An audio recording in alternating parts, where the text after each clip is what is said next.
Je te souhaite la bienvenue sur ce 7e épisode de mon podcast Parole d'Or. C'est d'un espace très particulier duquel je m'adresse à toi aujourd'hui. Comme je l'ai dit, une partie de mon podcast concerne aussi la documentation de mon parcours en tant qu'auto-entrepreneur, en tant que quelqu'un qui a envie de réaliser ses rêves. Et ici, on va aborder une étape qui me semble importante de mettre en lumière parce que pour moi elle a été très challengeante et je me dis que ce soit dans mon parcours ou dans le parcours d'autres personnes, on passe potentiellement par ces étapes-là et je me dis que si je le partage, peut-être que ça pourra aussi parler à d'autres personnes. Ici, je vais vous résumer un petit peu ce qui s'est passé ce mois, ce mois de novembre, dans lequel j'ai été pris dans ce que j'appellerais un trou noir.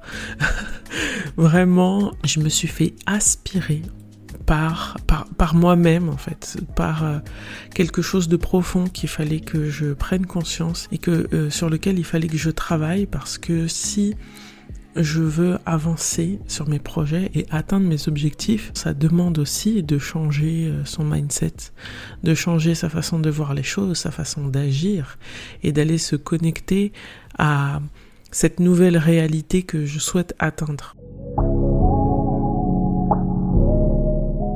Alors ça a commencé par un soin énergétique qui m'a profondément touchée parce que ça m'a ramené moi-même à ma propre histoire et à mes propres traumas, aux choses que je dois aller travailler. Et je pense que l'univers m'a dit, meuf, si tu veux avancer, si tu veux continuer sur ce chemin-là, il va falloir que tu traites tes dossiers à toi aussi.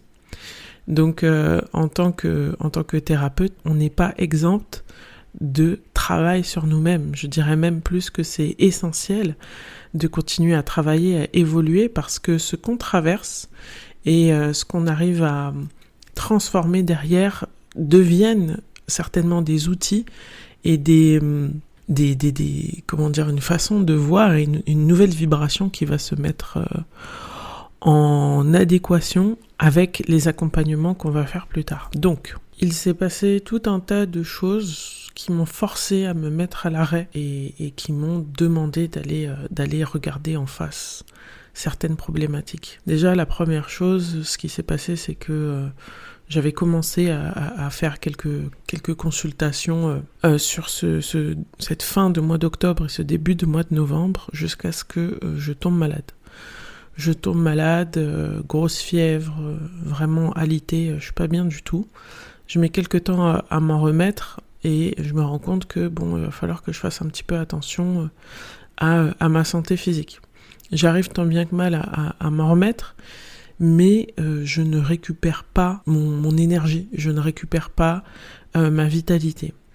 Et je comprends pas, et je me dis ça va pas du tout, j'ai plus de force, j'ai plus d'énergie, et je commence à tomber dans cette spirale de pensées négatives, de me dire en fait comment je vais faire en fait, si j'ai cette énergie-là, je ne peux pas assurer des journées de travail entières, je n'arrive plus à faire des simples corvées chez moi parce que je tombe littéralement de fatigue, c'est-à-dire que je vais faire un petit truc le matin, je vais avoir besoin de dormir, je vais faire un petit truc l'après-midi, je vais avoir besoin de dormir. Et je me dis, est-ce que ce serait pas la dépression, en tout cas un état dépressif, parce que la dépression c'est différent, qui pointe le bout de son nez. Et du coup, je commence à rentrer dans cette spirale de pensées dans lesquelles je me dis ça va pas du tout, là t'as beau montrer ta présence, poster sur les réseaux, etc. Il se passe pas grand chose, donc ça demande de se remettre en question et de se poser sur le pourquoi. Et j'ai repris intensément des phases de méditation, des phases de repos, jusqu'à ce que me revienne à l'esprit le fait que je fais de l'anémie chronique. Et cette anémie revient à peu près tous les 6 mois et on tombait dans cette période-là. Et comme par hasard, tout s'est combiné pour que ça arrive dans une période où j'ai pas trop de consultants qui viennent me voir. Et je me dis que c'est tant mieux parce que du coup, émotionnellement et physiquement, ça aurait été très difficile d'aller gérer. Donc déjà, je me rends compte de ça, donc je me dis chouette, ça y est, en fait, c'est pas moi qui tombe dans un état dépressif, c'est l'anémie qui se manifeste. Et l'anémie, donc c'est le manque de fer, et ce manque de fer fait qu'on a moins d'oxygène qui est transporté dans le sang. Donc ça donne une fatigue musculaire, ça donne une fatigue cérébrale, et on est capable de pas faire grand chose, et même de réfléchir, et ça devient très très compliqué. Et si on fait pas attention à ça, on pense qu'on est en dépression, et on peut rester très très longtemps comme ça. Donc commençant à connaître mon corps, je me suis dit c'est le fer. Donc je vais très vite aller me ravitailler en complément de fer, et je vois, c'est le jour et la nuit. C'est le jour et la nuit. Mais ça ne se passe pas que comme ça. Enfin, il n'y a pas que ça qui rentre en ligne de compte. Donc c'est un premier avancement dans ce trou noir là, qui prend du temps, parce que même si je me réalimente en fer, le temps de retrouver une force vitale et cérébrale, ça demande du temps, le temps que le corps puisse absorber tout ça, puisque je ne fixe pas le fer. Et j'entame dans ce même laps de temps une formation en psychogénéalogie. Donc la psychogénéalogie nous permet d'aller chercher dans son arbre généalogique, qu'on va appeler le génosociogramme, dans lequel on va pouvoir retrouver différents éléments qui nous permettent de comprendre ce qui se joue au sein de notre famille, dans la famille dans laquelle on a choisi de s'incarner. Je m'explique. On peut se retrouver avec certaines problématiques de vie. Ça va être des blocages de l'ordre du financier, ça va être des blocages de l'ordre du relationnel, ça peut être des blocages physiques, ça peut être des blocages émotionnels. Et malgré le fait qu'on semble bien faire tout ce qu'il faut, on se retrouve dans ces mêmes schémas répétitifs dont on n'arrive pas à se débarrasser. On a beau faire du développement personnel, on a beau poser ses limites, augmenter ses vibrations, on comprend pas, il reste... Ça arrive toujours. Donc c'est quelque chose auquel j'ai été confrontée, et je suis confrontée dans certains domaines de ma vie. Et bien évidemment, j'ai commencé à chercher à faire des recherches. C'est là que j'ai découvert les constellations familiales, qui est un formidable outil pour aller comprendre et rejouer des problématiques et des scènes familiales. Je rentrerai plus en détail dessus parce que je pense que ça vaut un épisode complet, en tout cas à détailler, mais qui permet dans pas une activité, pas envie de dire activité, mais dans un cercle, en groupe avec plusieurs personnes, d'aller se reconnecter à ces traumas, pas forcément les siens, mais ceux de notre famille, de nos ancêtres, qui ont été vécus, et d'aller les libérer. Parce que, autant même en psychogénéalogie, en fait, un trauma qui a été vécu, une histoire difficile, si elle n'a pas été vue, si elle n'a pas été exprimée, si on n'a pas rendu justice ou à une injustice, en fait, ça va se transformer en un fantôme qui va venir s'engrammer dans notre mémoire génétique. Et c'est d'ailleurs l'objet d'études scientifiques qui s'appelle l'épigénétique, et qui démontre que lorsque un trauma très important est vécu, elle vient changer notre structure moléculaire au niveau de l'ADN, et l'ADN est réinformé, et il peut subsister et traverser les générations. Donc l'idée avec ces outils, que ce soit de la constellation familiale ou la psychogénéalogie, c'est d'aller comprendre ce qui s'est passé. Donc on va aller recreuser des dates de naissance, des prénoms, des histoires familiales qui sont récurrentes. Et en fait, avec l'analyse de cet arbre généalogique, et par nos propres recherches personnelles, et aussi, si on le peut, aller chercher des informations auprès des membres de notre famille, on va nous raconter des histoires. D'une personne à une autre, d'ailleurs, cette même histoire peut avoir plusieurs angles et plusieurs prismes différents. Mais ça va permettre, avec donc le psychogénéalogiste, d'établir une cartographie de l'histoire, on va dire, ils appellent ça, dans cette formation, on appelle ça le mot d'ordre. Donc c'est cette injonction, cette phrase, on va dire, qui va résumer le trauma ou ce qui a été décidé inconsciemment dans la famille et qui va subsister. Donc je vais vous donner quelques exemples pour que vous puissiez visualiser un peu de quoi ça parle ce mot d'ordre. Par exemple, on a une lignée de femmes dans une famille qui développe des troubles alimentaires à partir de l'adolescence et en explorant du coup l'arbre généalogique dans les archives, on voit qu'il y a une arrière-grand-mère qui a vécu une famine dévastatrice, a perdu tous ses proches, toute sa famille et il n'a survécu que elle.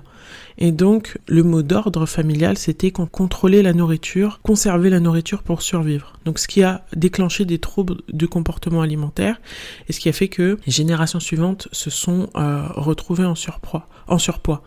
Un autre exemple que je pourrais vous donner, c'est par exemple, on remarque que dans une famille plutôt aisée, à chaque fois les premiers nés, on va dire les premiers fils, les aînés de cette famille sont avocats. Et donc, on va aller enquêter et on regarde dans l'arbre généalogique qu'effectivement, il y a eu un ancêtre qui a été un très très brillant avocat qui a réussi à sauver la famille de la ruine économique en gagnant un procès très très compliqué. Et donc le mot d'ordre qui est revenu, c'est les premiers-nés doivent être avocats ou être dans la justice pour protéger la famille. D'autres exemples où il y avait une famille qui travaillait en tant que domestique et ils ont été beaucoup maltraités et beaucoup en sont décédés. Et il y en a un qui a réussi à fuir et il est devenu missionnaire en Afrique. Et le mot d'ordre qui a été, c'est le salut vient de l'Afrique. Et donc on se retrouve avec des fils ou des filles qui vont épouser des personnes originaires du continent africain et sans comprendre le pourquoi du comment. Donc ça peut toucher tous les domaines et de façon des fois inattendue ou désorganisée. Je vous ai donné des exemples très très très vastes, mais ça peut toucher des problèmes d'abus, ça peut toucher des problèmes de maltraitance, ça peut toucher des problèmes de blocage familiaux. Bref, ça m'a donné du coup l'occasion d'aller retravailler moi sur mon histoire. Parce que comme je l'ai dit dans un précédent épisode qui s'appelle Trouver sa voie ou se reconnecter avec son authenticité aussi, pour savoir où on va, c'est bien de savoir d'où on vient et de comprendre ce qui nous bloque et ce qu'on a à traiter. Donc bien évidemment dans cette formation on nous demande d'aller travailler sur nous-mêmes pour pouvoir accompagner ensuite nos consultants, parce que si on ne va pas aller travailler nos ombres, nos problématiques, on va se retrouver très très vite challengé et en difficulté et en même instabilité émotionnelle si on n'est pas OK avec notre propre histoire, parce que ça peut nous renvoyer à des choses. Par exemple, si j'ai un consultant qui va venir me voir avec une problématique n'importe laquelle et qu'elle m'en parle et que ça déclenche chez moi une réaction disproportionnée, une angoisse, une envie de pleurer, parce que ça fait écho à un trauma que je ne connais pas, rendez-vous bien compte que c'est problématique en séance si je me mets à pleurer avec la consultante. Ce serait un peu saugrenu comme histoire. Donc c'est pour ça que, en tout cas, moi et d'autres thérapeutes, on considère que il faut continuer à travailler sur soi, parce que ça nous évite d'être en instabilité émotionnelle face à un consultant, et de deux, quand on traverse quelque chose, on a notre lampe d'éclaireur en fait pour éclairer la voie quand on a traversé le pont. Et quoi de mieux que d'utiliser cette lampe pour pouvoir éclairer aussi la voie des personnes qu'on accompagne. Donc cette phase-là, il a fallu que je la traverse et que j'aille me replonger dans mon histoire et de choisir 2 problématiques aujourd'hui dans ma vie qui me bloquent. Et donc j'ai choisi le poids, le surpoids, parce que j'ai des problématiques de poids que je me traîne depuis l'âge de 6, 7, 8 ans et j'ai des très très grosses fluctuations de poids. Et j'avais entamé ce travail. D'ailleurs, c'est cette raison-là pour laquelle j'avais commencé à entamer un travail de développement personnel et qui m'a amené dans cet univers et qui m'a amené à faire ce métier, en fait. Parce que j'ai dû aller apprendre à me connaître. Et c'est comme ça que j'ai découvert, en fait, toute cette palette de thérapie et médecine alternative et qui m'ont révélé à moi-même. Donc, d'un côté, c'est on va dire une malédiction de porter ce poids parce que physiquement, c'est très embêtant pour moi. Mais d'un autre côté, si je n'avais pas eu ça, je ne me serais jamais mis sur la voie de ma mission de vie, en fait. C'est très paradoxal. Mais ça continue à m'enquiquiner. Donc, je suis allée chercher ça et je suis allée aussi chercher des problématiques d'ordre relationnel. Et en allant chercher du côté de mon arbre paternel, ça m'a amené à voir qu'il y avait des dates récurrentes. Donc moi, j'ai la même date de naissance que mon père, mais en fait, je me rends compte que j'ai la même date de naissance que des arrière-grands-pères, des arrière-grands-mères. Ça se joue à... Soit c'est la date exacte, soit ça se joue à 2 ou 3 jours. Donc c'est une marge qui est d'ailleurs tolérée en psychogénéalogie. Mais je me rends compte que il y a beaucoup déjà de morts, de problématiques, parce que j'arrive, grâce à des recherches de psychogénéalogie, à aller, parce qu'ils nous donnent tout un tas d'outils pour aller chercher les infos et toute une méthodologie, et j'arrive à remonter jusqu'à début des années 1800, presque 1700 de mon côté italien. Et en fait, je me rends compte comment la famille a été composée. Je me rends compte qu'il y a eu beaucoup d'enfants qui étaient décédés très très tôt, moins d'1 an ou 2 ans maximum. Et donc, ça veut dire qu'il y a des ancêtres qui ont été confrontés à la mort de façon, très tôt, de façon très violente, je pense, et qui potentiellement n'ont pas pu s'attarder sur un deuil, sur des défunts, sur comment je pourrais dire ça, sur une gestion émotionnelle, parce que je suppose que dans les années 1800, le développement personnel, on n'en était pas là. Et donc, en tant que arrière-grand-mère, quand tu as déjà des enfants, une fratrie d'enfants, tu continues ta vie, tu continues à avancer. Des fois même, les enfants qui étaient décédés, ils étaient enterrés dans le jardin. Je me rends compte que c'est aussi dans une période où il y avait la guerre en Italie, donc c'était la guerre d'indépendance en Italie, sur ces périodes-là. Donc il y a beaucoup d'événements qui m'ont permis d'avoir une association d'idées et de transcription, de traduction de certains événements traumatisants familiaux qui pourraient expliquer les problématiques que je rencontre. Et le fait de corréler ça avec des dates de naissance qui sont récurrentes de ces enfants qui sont partis, qui sont décédés et qui n'ont peut-être pas eu, on va dire, l'hommage qu'ils auraient dû avoir, le trauma qui aurait dû être traité, tout ça, etc. Du coup, ça s'est transmis et donc ça pourrait expliquer plein de choses. Donc, je vais pas aller plus loin dans cette analyse-là personnelle parce que j'ai pas envie. Peut-être un jour je le ferai. Je suis pas encore prête à aborder certains sujets. Et pareil du côté maternel. Du côté africain, ça m'a donné beaucoup d'éléments de réponse, des choses dont je n'avais pas conscience parce que l'histoire telle qu'elle était racontée faisait qu'on racontait d'une certaine manière, mais en allant recreuser, en allant reposer certaines questions sur les origines, d'où on venait, etc. Et d'avoir eu la chance de rencontrer, quand je suis partie au Togo cette année, en début d'année, au printemps dernier, d'avoir rencontré le seul cousin qui avait toutes les archives de la famille, a pu me donner des informations très très très précieuses, absolument précieuses, sur l'histoire de la famille. Et quand on comprend que, par exemple, je vous donne un exemple, et je pense que ça pourra parler beaucoup à beaucoup d'afro-descendants, quand on comprend que notre arrière-grand-père était un colon allemand qui a épousé, je sais même pas si elle a épousé d'ailleurs, en tout cas qui s'est uni et qui a eu des enfants avec une arrière-grand-mère. Déjà le métissage était déjà là très tôt, mais bon ça c'est, on va dire que c'est assez courant pour les personnes qui ont des ancêtres qui ont vécu la colonisation, mais surtout le côté de région, le côté de dire que en fait le Togo n'était pas que le Togo, mais avant que des frontières soient posées, c'était aussi le Bénin.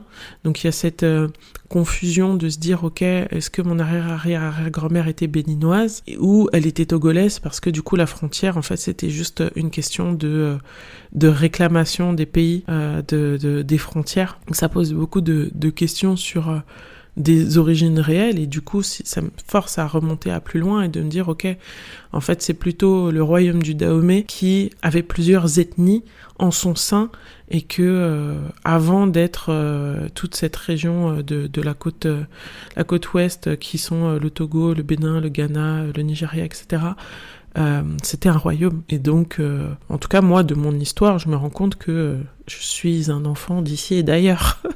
Donc ça revient à mettre en perspective plein de choses. J'apprends que j'ai un grand-père, un arrière-arrière-arrière-grand-père qui était Yoruba et qui vient du Nigeria. Donc moi qui étais là avec mon petit oui, je suis métisse, franco-italo-togolaise, en fait c'est tellement plus large que ça. On hérite d'un passif qui est tellement plus large, tellement plus gros, que je me suis dit mais ok, il y a cette histoire-là qui est là, donc au vu des correspondances que ça pourrait engendrer de façon familiale au niveau de la psychogénéalogie, qu'est-ce que je peux en tirer comme information ?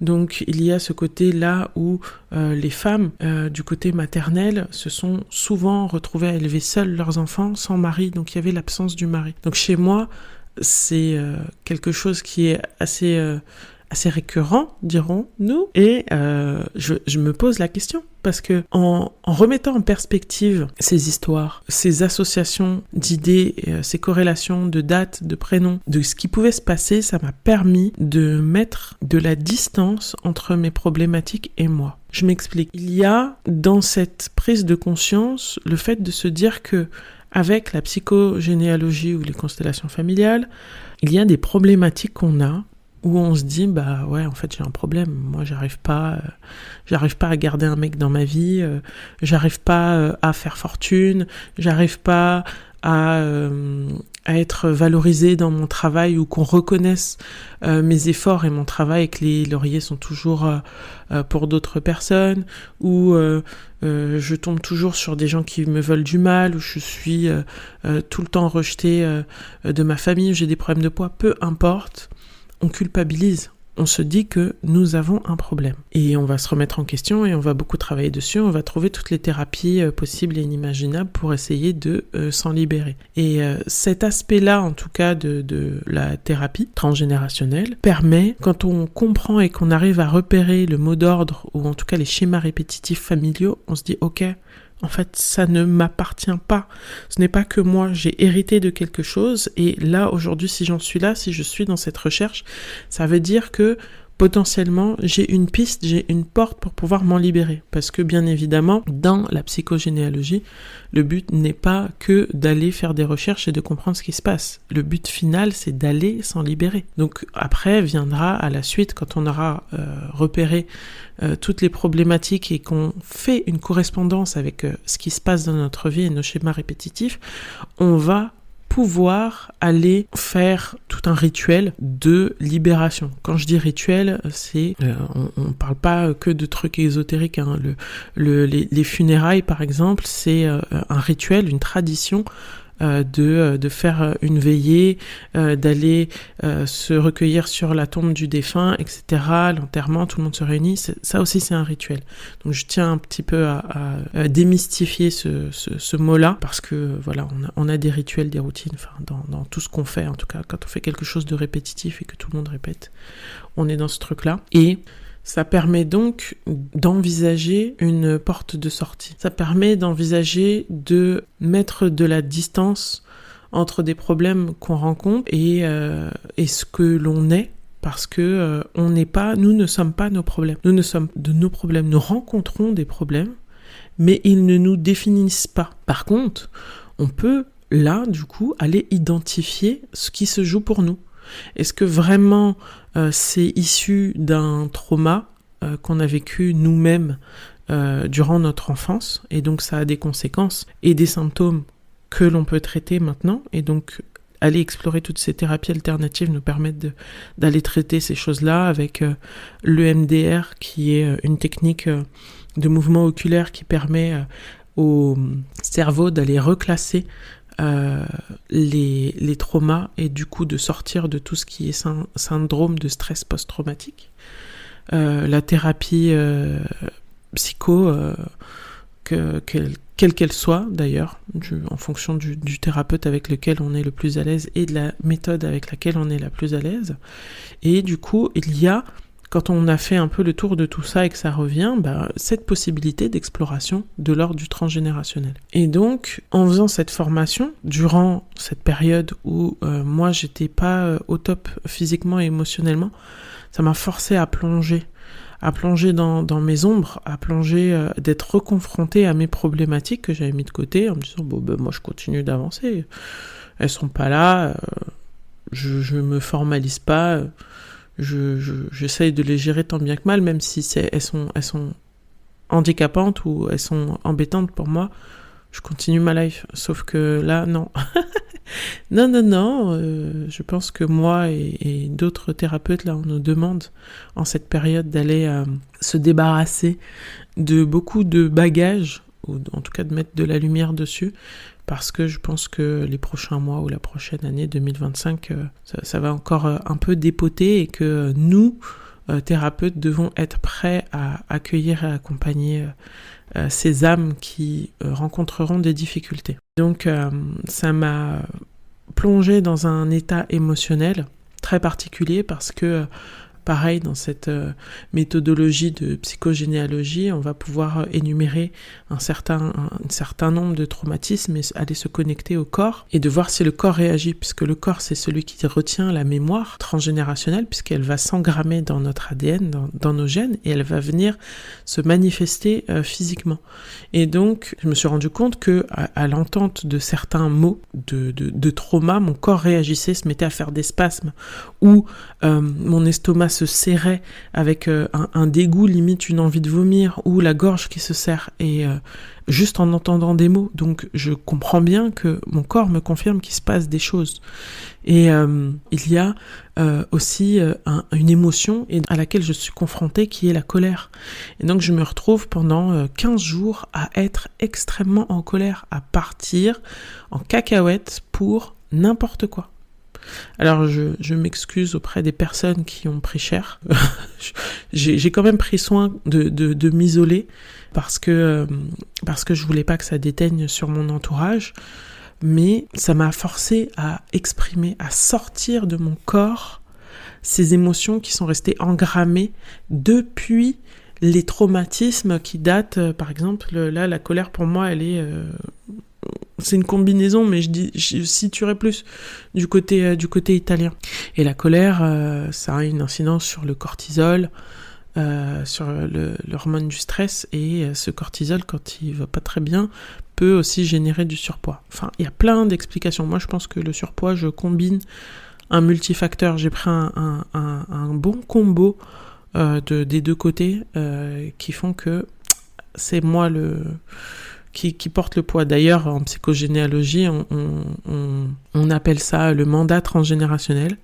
Donc il y a certains membres de notre famille, ou nous-mêmes, dans la famille, qui sembleraient avoir cumulé un bon paquet de malchance ou de problématiques. Et tous les autres vont bien, et puis nous, on a plein de problèmes, ou on hérite de choses difficiles, plus ou moins difficiles, ou des épreuves de vie.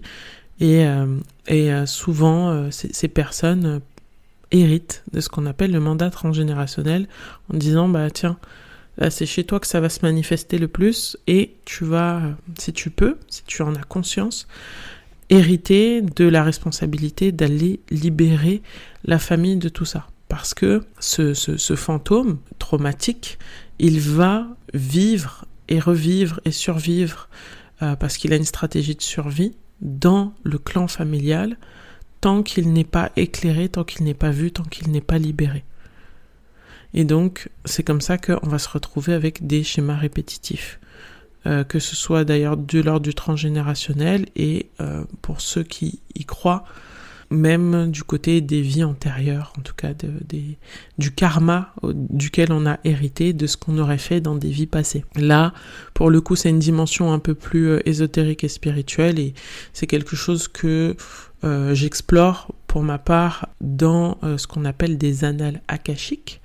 Et donc, je vais aller me connecter, on va dire, à la grande bibliothèque de l'univers avec la Wi-Fi énergétique et aller chercher les infos de ces vies antérieures. Donc voilà, ça me donne plusieurs pistes d'exploration. Toujours est-il que ce travail-là, il était plus que nécessaire parce qu'il fallait que j'aille éclairer mes zones d'ombre pour pouvoir avancer, pour pouvoir incarner la thérapeute que j'aimerais être. Parce que là je me forme en psychogénéalogie, mais en février-mars j'ai prévu aussi d'aller me former aux constellations familiales, et vous vous doutez bien que si je ne fais pas ce travail pour moi, je me retrouve à chialer avec tout le monde dans les cercles, et ça va être assez difficile pour moi d'aller mener ces accompagnements auprès des personnes qui en ont besoin. Donc les synchronicités ont voulu que tout s'arrête pour moi, pour que j'aille affronter tout ça. Et j'en suis reconnaissante parce que clairement, ça me permet de traiter ça de façon sereine, de façon tranquille, sans me retrouver dans une espèce d'être tiraillée dans différents états en allant accompagner les personnes que j'accompagne habituellement. Donc, dans ce point de vue, en tout cas, dans cette conclusion de trou noir que j'ai traversé, parce que vraiment, je suis quasiment pas sortie de chez moi. J'ai passé beaucoup de temps à essayer de me remettre physiquement, émotionnellement, etc. Mais ça m'a ouvert les yeux sur plein de choses. Ça m'a ouvert les yeux sur le fait que, la vie, elle est bien faite parce que les choses, quand il est temps de s'arrêter et d'affronter nos problématiques, tout se met en symbiose, de concert pour aller faire ce genre de travail. Donc d'un point de vue extérieur, j'aurais pu dire ouais, ça va pas du tout, je vais pas y arriver. Ça m'a traversé l'esprit, hein, vous inquiétez pas. Je vais pas y arriver, je vais jamais réussir à trouver la clientèle qui va me permettre d'en vivre confortablement. Je vais jamais réussir à me faire connaître alors que je fais plein d'efforts pour sur les réseaux, etc. Mais ça suffit pas. Et nanani et nanana. Mais quand je prends un autre regard extérieur, je me dis, ok, là, il est temps de faire une pause. Parce que quand j'ai quitté mon emploi, en fait, j'ai pas pris le temps de me reposer. J'ai surtout pris le temps d'aller faire mon site internet, d'aller commencer à enregistrer mon podcast, d'aller faire toutes mes démarches administratives, d'aller commencer à créer du contenu sur les réseaux sociaux et tout ça. Mais j'ai même pas pris le temps de faire le deuil de mon ancienne vie. Donc c'est-à-dire que je n'ai pas énergétiquement et mentalement fait une coupure qui me permette d'honorer et de remercier tout ce que j'ai vécu jusqu'à présent de façon professionnelle et personnelle dans le salariat, et de me dire ok, là ça y est, il faut que je passe au next chapter. Et du coup la transition elle s'est pas faite, donc j'ai même pas pris le temps de me poser, de me reposer de ces je sais pas combien d'années, ces 18 années de travail. Purée, 18 ans c'est énorme. C'est la moitié. Bref, c'est 18 années de travail, d'aller le remercier, d'aller l'honorer, d'aller poser un regard bienveillant et de faire un bilan, de prendre le temps de me reposer, de me régénérer, et surtout, de me mettre dans la peau de l'entrepreneur. C'est-à-dire que à quel moment moi là j'ai cru que en gardant mes habitudes d'employé, de salarié, j'allais pouvoir fitter avec les rêves et les désirs que je veux. Quand on veut devenir quelqu'un, je pense que c'est extrêmement nécessaire de se mettre dans l'état d'être de cette personne qu'on veut devenir. Donc si je ne prends pas le temps de me mettre dans l'état physique, dans l'état psychique, dans la routine que je devrais avoir dans cette vie d'entrepreneur, je vais pas y aller. Quand on a un objectif, quand on a un goal, on le visualise et on arrive plus ou moins à identifier ce que pourrait être cette personne. Et si on n'y arrive pas, je t'invite à aller faire des recherches, trouver des modèles, des mentors, des personnes qui ont réussi dans le domaine dans lequel tu as envie de t'investir et de voir quel est leur lifestyle. Donc moi, c'est pas en me levant le matin, en faisant une petite méditation, une petite routine, un petit truc très rapide, et puis après, hop, je me mets au boulot, j'emmène mon fils à l'école, je me mets au boulot, je fais mes trucs et tout. Non, en fait, là, il fallait que j'entende que c'était un moment de formation pour moi, que c'était un moment de dépouillement aussi, et que de la même manière que la nature, il était temps que je me mette au repos, que je me dépouille de mes feuilles qui ne me servent plus pour pouvoir mieux me régénérer après. À quelle heure, nous, humains, on aurait la prétention de pouvoir faire différemment que la nature végétale, que la nature animale? C'est-à-dire qu'à l'heure où tous les êtres vivants de cette planète se mettent au repos, se mettent en régénération, se débarrasse de tout ce dont on n'a plus besoin pour pouvoir mieux revivre à la fin de l'hiver, en tout cas au début du printemps, pouvoir être en mesure de fournir une nouvelle énergie pour être dans le vif et le feu de l'action. Donc à quel moment, nous, êtres humains, on serait exempts de ce rythme-là? Donc dans un monde où moi, je suis censée être en connexion, en tout cas en très forte connexion avec les esprits, avec la nature, avec les énergies, à quel moment je ne me mets pas dans cet état d'être aussi? Donc c'est ça en tout cas, parce que c'était un constat aussi de me dire qu'à chaque fois octobre, novembre, là c'est difficile, on prend cher, on en chie, émotionnellement c'est dur et tout, mais les gars, ouais, c'est normal. Nous, on est comme ces arbres-là où il faut laisser tomber ses feuilles. Et si on les laisse pas tomber et qu'on est en résistance, c'est plus long et c'est plus dur. Si on accepte, et c'est ça qui s'est passé en fait dans ce trou noir que j'ai vécu, c'est que j'ai accepté de vivre la souffrance que j'étais en train de vivre, mais parce que ça remuait tellement de choses à l'intérieur de moi, des blessures, des pensées, des émotions, etc.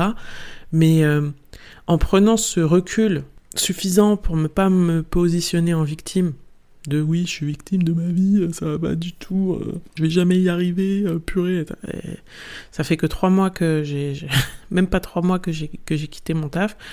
Les choses, ça prend du temps. On est comme pour un bébé, il y a des gestations qui doivent se faire, des constructions qui doivent se faire. Donc je n'en suis pas dispensée. Et donc c'est ce qui m'a permis en tout cas de sortir de cette spirale, de ce trou noir plus vite et de prendre conscience de tout ça. Et ça date de là. Ça date il y a quelques jours. Et d'ailleurs, j'enregistre ce podcast très très juste avant sa publication parce que je savais même pas par quel bout commencer. Donc d'ailleurs, je pense que l'épisode est peut-être un peu décousu dans la façon dont je le raconte, mais c'était tellement dur que j'avais du mal à en parler. Et on va dire que j'ai réussi à en sortir plus ou moins au bon moment. Et peut-être que je vais y replonger d'ailleurs, parce que l'automne n'est pas fini, parce qu'il y a encore plein de choses à faire. Et que j'ai pas fini encore totalement tout mon travail. Je suis à 80% de ma formation, donc je vais bientôt la terminer. Vous pourrez voir mon beau diplôme sur mon compte Insta. Bref, ça, ce sera quand je l'aurai. Du coup, très très très très bientôt, je pense, d'ici la fin de la semaine.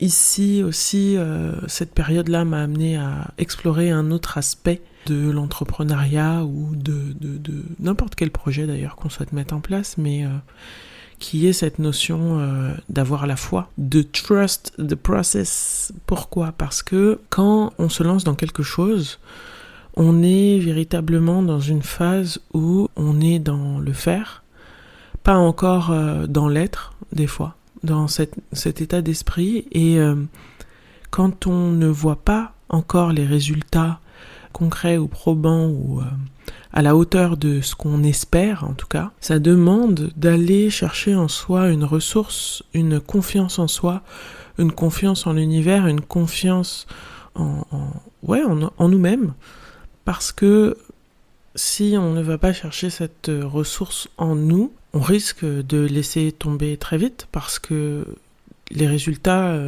ne se voient pas forcément tout de suite. Avant de voir la maison finale, on commence par les fondations. Et les fondations, ce sont des choses qui, au final, seront invisibles quand on arrivera à l'objectif final. Pourtant, elles sont nécessaires. Et ça fait partie du processus. Et c'est quelque chose qui demande en tout cas une force mentale. Et vraiment cette notion de se dire, ok, là, tout ce que je fais, ce n'est pas pour rien. Peut-être que ça n'avance pas comme je veux, peut-être que ça ne va pas dans la direction que je veux. Mais si on a suffisamment confiance, finalement, des fois, je dirais que c'est important de ne pas trop se soucier du pourquoi et du comment. Parce que la vie peut nous amener sur d'autres chemins que l'on ne pensait pas, qui nous permettent d'arriver à notre objectif. Je dis ça dans le sens où je dis pas qu'il faut rien faire, parce qu'il faut continuer à faire ce qu'on a à faire pour atteindre nos objectifs, ça c'est indéniable, parce que la mise en action fait partie de la manifestation, mais c'est l'idée de rester ouvert, d'être dans un état d'esprit ouvert, c'est-à-dire que les efforts que je suis en train de fournir là me serviront forcément plus tard ou m'amèneront forcément à des chemins plus tard, parce que peut-être que ce que je suis en train de faire, ça m'amènera à rencontrer telle personne, ça m'amènera à telle opportunité, ça m'amènera à me forcer à aller à tel événement pour, par exemple, monter en compétence. Mais en allant à cet événement, par exemple, je vais rencontrer les personnes qui me permettront de faire un step suivant dans ce processus. Et donc, cette phase-là de trou noir, après 2 mois et demi acharnés de travail sur les bases, les fondations de mon entreprise, me demande d'aller chercher au fond de moi cette ressource, cette foi qui va me permettre de garder confiance en ce que je fais, d'avoir une vision qui soit plus lointaine, et ça demande justement du côté énergétique et spirituel de se positionner dans cet état de shift, c'est-à-dire que au plus on va, par exemple lors de méditation ou de séances de visualisation, se sentir, se voir dans la peau de la personne qu'on aimerait être, on va vibratoirement commencer à attirer les opportunités, les personnes, les rencontres qui vont nous permettre d'arriver à ces étapes-là. Et des fois, c'est difficilement compréhensible parce que on a l'impression qu'on nous emmène dans une mauvaise direction et qu'on fait du surplace, alors que chaque étape est nécessaire. L'étape que je suis en train de vivre de travail sur moi, elle est nécessaire pour pouvoir être dans un état émotionnel et mental et d'avoir une cartographie, une vision plus élargie de toutes les causes et les conséquences d'un impact transgénérationnel pour pouvoir au mieux accompagner mes clients. Et ce que je trouve formidable dans les synchronicités de l'univers, c'est que après avoir fait ce travail, en tout cas une partie de ce travail pour moi du côté transgénérationnel, et d'être sur cette voie d'une libération, en tout cas de me dépouiller d'une partie de choses que je devais laisser de côté pour me dire que je fais le bon job. Tu vois, le truc qui dit « Ok, you're doing great ». Et ben, c'est là que des choses ont commencé à se remanifester, c'est-à-dire que par hasard, des personnes qui ont vu mes vidéos sur TikTok ont commencé à prendre là rendez-vous pour des appels découvertes, ou encore j'ai rencontré là des personnes par hasard que je n'avais pas vues depuis longtemps et qui sont source de nouveaux auditeurs sur mon podcast.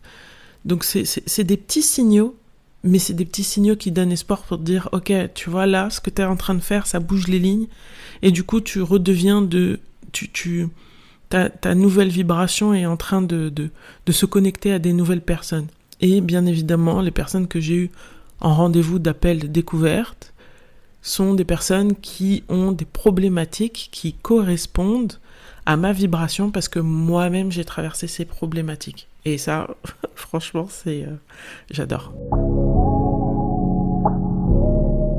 Dans tous les cas, pour conclure, parce que là ça fait un petit moment que je papote, on traverse tous ce que j'appelle des trous noirs. Il y en a qui vont dire nuit noire de l'âme, machin, etc. Parce que ça peut durer plus ou moins longtemps. Mais en faisant en tout cas l'état des lieux de ce qui se passait, de ce qu'il y avait autour de moi, en comprenant, en ayant une vision plus globale sur les synchronicités de la vie, et de pas me positionner en victime, de comprendre que oui, si j'ai personne en ce moment, c'est pas contre moi, c'est pour moi, pour que je puisse traiter ce que j'ai à traiter.